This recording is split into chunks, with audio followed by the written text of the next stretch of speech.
I heard a lot of different rumors and stories. I can't really pinpoint everything that I heard, but I was getting information from people who hadn't had the procedure done. And then that's when I decided, well, I need to find out for myself.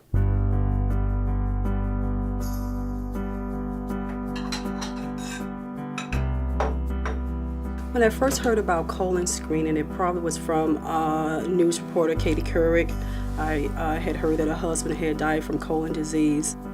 I had thought that it was mainly something that men got, especially by her husband dying from it.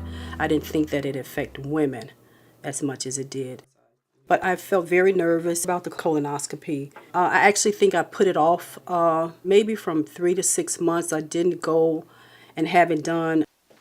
The doctor that I went in to see about the colonoscopy reassured me that I had nothing to worry about and that, the procedure would be simple. And he really relaxed and eased my fear of having it done.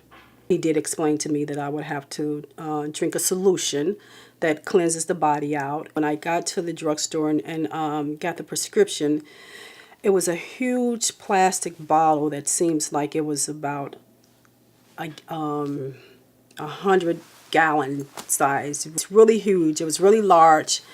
And I said, wow, I'm going to have to drink all of this. The most difficult thing about the preparation was being hungry and not being able to eat anything. What I remember about the colonoscopy was they were putting a solution IV in my veins to give me the medication to knock me out.